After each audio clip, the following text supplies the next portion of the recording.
الحمد لله وكفى والصلاة والسلام على خاتم الأنبياء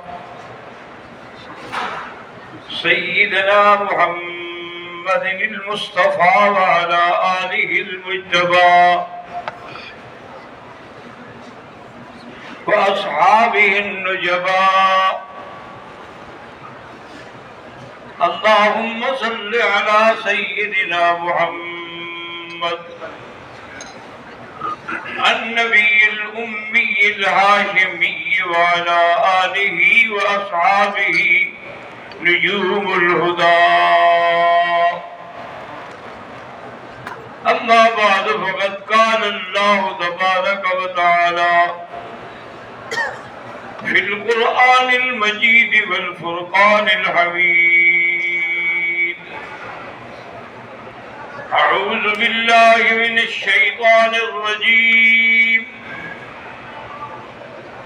بسم الله الرحمن الرحيم.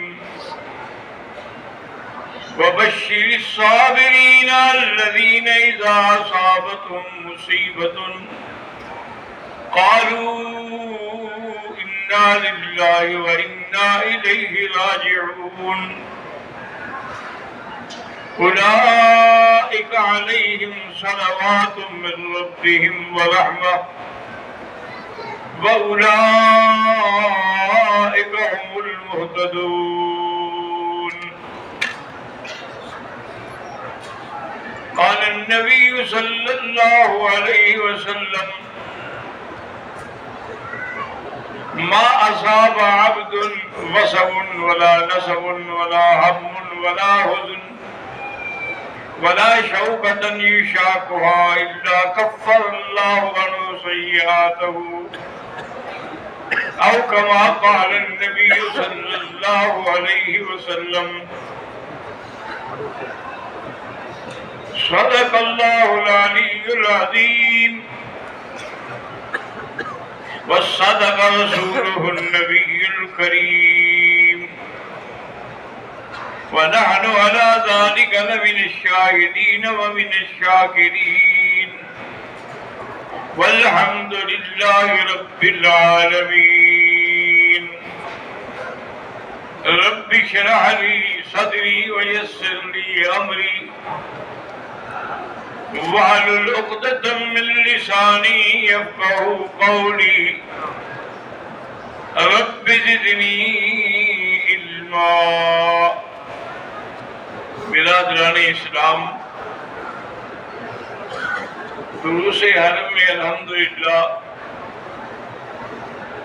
آپ نے یاد ہوگا انشاءاللہ کہ پہلے ہم نے توبہ کے ذکر پہ الحمدللہ درس دیا، اس کے بعد پھر تقوی پر کہ جب انسان اللہ کے ذکر میں ہو تو پھر خود بخود متقی بن جاتا ہے، اور اس کے بعد جو آج میں نے درس دینا ہے وہ ہے صبر پر۔ صبر کا معنی ہوتا ہے روکنا۔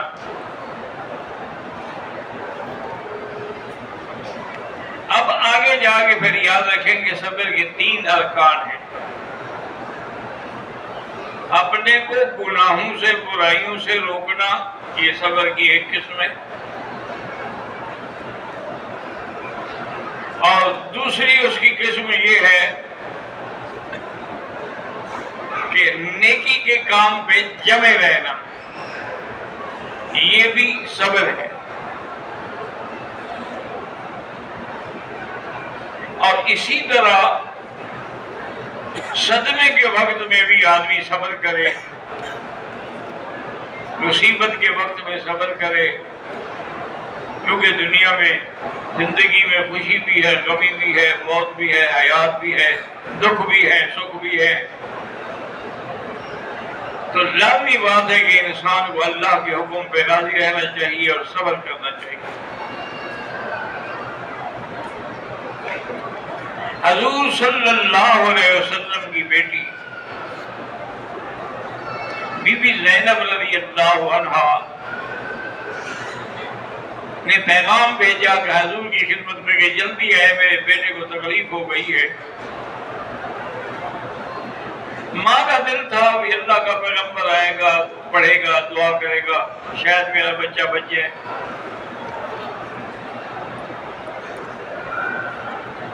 حضور پاک نے فرمایا کہ جا کے اس کو کہہ دو کہ بیٹی ہر چیز کا وقت مقرر ہے، جب بیٹے کا وقت آ گیا ہے تو کوئی کیا کر سکتا ہے۔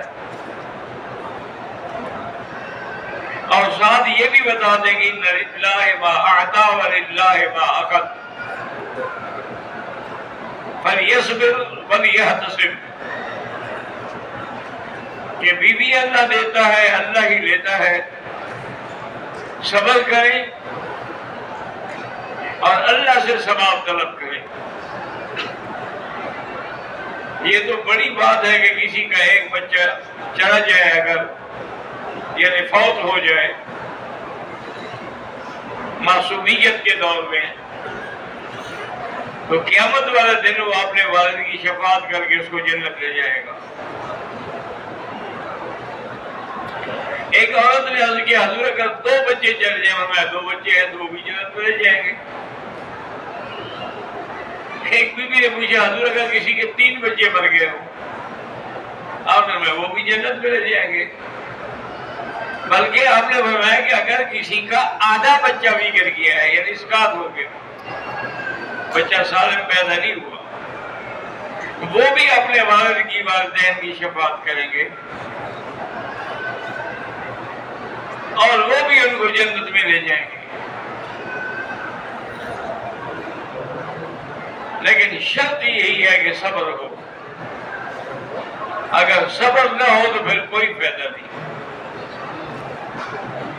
حضور صلی اللہ علیہ وسلم ایک دفعہ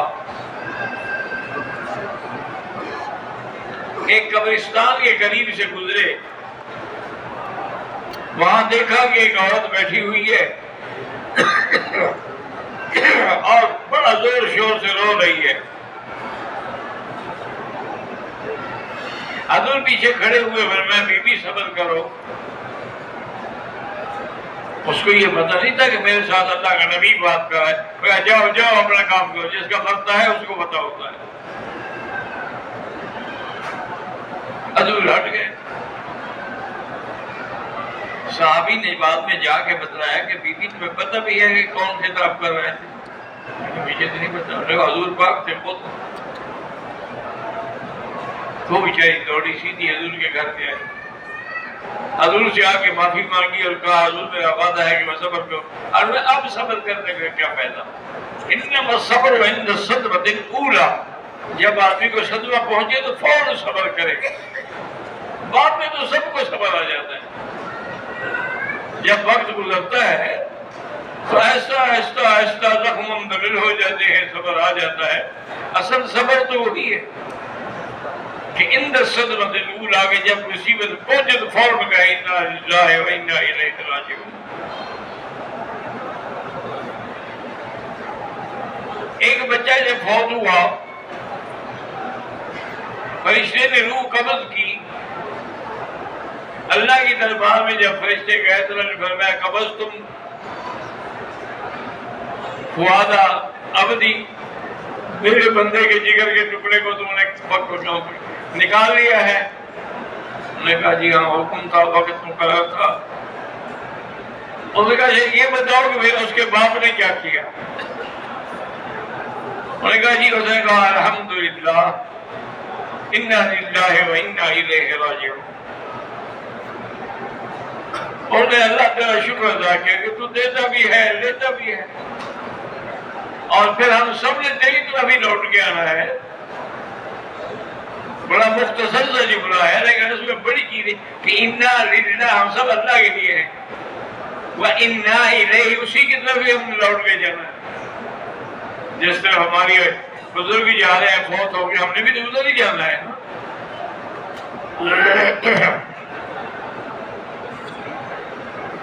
تو حضور اللہ نے فرمایا کہ میرے بندے نے حمد بھی کیا اور پھر استرجاع بھی کیا، یعنی استرجاع کا معنی ہوتا ہے اِنَّا لِلَّهِ پڑھنا۔ انہوں نے کہا ہاں جی اللہ حمد و استرجاع، فرمایا ابنوا لہ بیتا، جنت میں اس کے لیے گھر بناؤ، اس کا نام رکھو بیت الحمد، شکر کرنے والوں کا گھر۔ تو جنت میں اس کے لیے اس کا گھر بنایا گیا۔ اسی طرح حضور صلی اللہ علیہ وسلم کو اللہ نے ساری اولاد جو ہے وہ تو بی بی خدیجہ سے دی ہے نا، 2 بیٹے اور 4 بیٹیاں، لیکن بعد میں ایک بیٹا آپ کا بی بی ماریہ قبطیہ سے پیدا ہوا۔ یہ مقوقس بادشاہ نے ہدیہ کی تھی، حضور نے آزاد کر کے نکاح کر دی، اس سے اللہ نے ایک بیٹا دیا،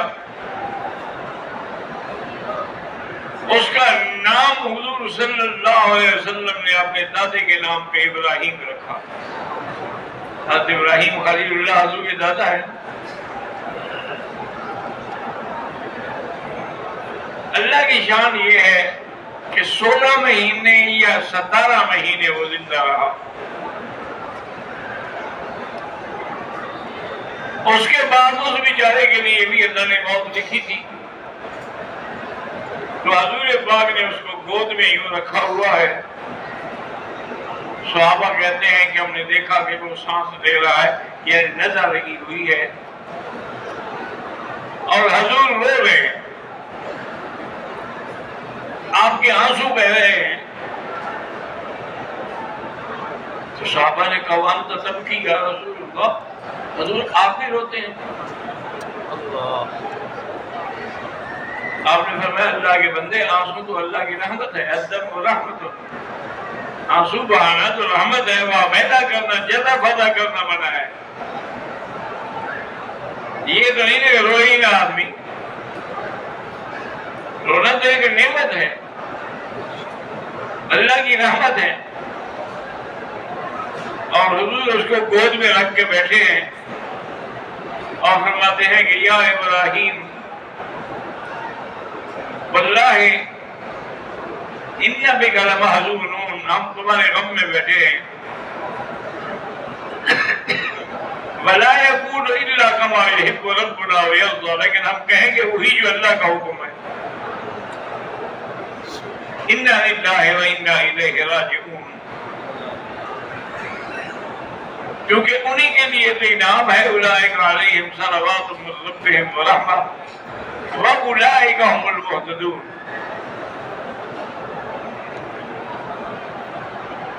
حضور صلی اللہ علیہ وسلم نے، آپ دیکھیں کہ آپ نے کتنے مصائب جھیلے ہیں، اس لیے آپ نے فرمایا اشد بلاء الانبیاء، سب سے زیادہ تکلیفیں انبیاء کو پہنچتی ہیں، ثم الامثل فالامثل، اس کے بعد پھر درجہ بدرجہ۔ لیکن یاد رکھو، ایک ہے کہ عام گناہگار کو دکھ پہنچے، کسبت ایدیکم، وہ تمہارے اپنے ہاتھوں کی کمائی ہے، لیکن اگر نیک لوگوں کو تکلیف پہنچے تو ان کے درجات بلند کیے جاتے ہیں، انبیاء کو اگر تکلیف پہنچے تو ان کی بھی درجات اور شان بلند ہوتی ہے۔ اسی لیے حضور فرماتے ہیں اوذیت فی سبیل اللہ ما لم یؤذ نبی قبلی قط، میں اللہ کے راستے میں جتنے دکھ اٹھائے ہیں مجھ سے پہلے کسی پیغمبر کو اتنے تکلیفیں نہیں،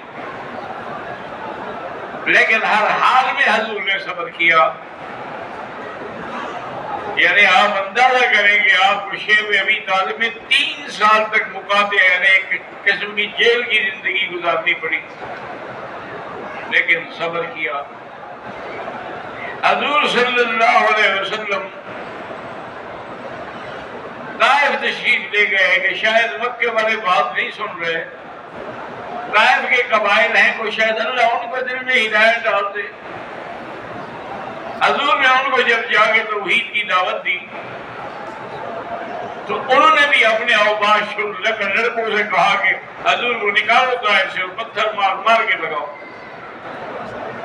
حضور کے پاؤں مبارک پتھر سے زخمی ہو گئے، آپ کا جوتا مبارک خون سے بھر گیا، صرف ایک صحابی آپ کے ساتھ تھے، حضرت زید۔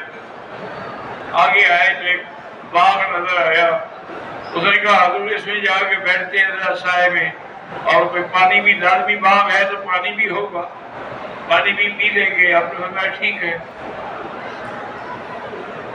جب وہاں آ کے بیٹھے تو ان کو پتہ نہیں تھا کہ ان کے دشمن جو ہے ابو لہب اس کے بیٹے عتیبہ کا ایک باپ ہے. وہ عتیبہ بھی اتفاق سے باغ میں تھا، لیکن کچھ نہ کچھ تو آدمی کو برادری کا حیا ہوتا ہے نا، چاہے جتنا دشمنیاں ہو جائیں. اس نے جب دیکھا تو اس نے اپنے نوکر کو بلایا کہ ایسا کرو کہ ٹھنڈا پانی اور انگور دھو کے پلیٹ میں حضور کے پاس لے جاؤ، پیش کرو. وہ لے کے آیا اور آنے کے بعد حضور نے فرمایا کہ من این انت، کہاں سے ہو تم بھائی؟ انہوں نے کہا یا رسول اللہ انا من نینوا من بابل. اور پھر میں اچھا یہاں میرا بھائی حضرت یونس تھا. انہوں نے کہا آپ حضرت یونس کو جانتے ہیں؟ نبی ہے، ہمارا بھائی ہے، ہم کیسے نہیں جانتے ہیں؟ تو انہوں نے کہا حضور اگر یہ بات ہے تو مجھے کلمہ پڑھا دیں، لیکن ایسا سے میرا دشمن میں جو دیکھ رہا ہے مجھے برداشت نہیں کرے گا. اس نے کلمہ بھی پڑھ لیا اور حضور صلی اللہ علیہ وسلم کو پانی بھی دیا. صحابی نے پانی منگوا کے حضور کے پیر دھوئے کہ سارے پیر خون سے بھر گئے تھے، جوتے بھی خون سے بھر گئے تھے. اس نے جوتے مبارک بھی دھوئے، پاؤں کو بھی دھویا اور کہا حضور میرا ایک عرض ہے. انہوں نے فرمایا ہاں بتلاؤ. انہوں نے کہا جیسے نوح علیہ السلام نے دعا کی تھی نا اپنی کافر قوم کے لیے کہ رب لا تذر علی الارض من الکافرین دیارا، اللہ بن کا ایک گھر بھی باقی نہ رہے دنیا میں.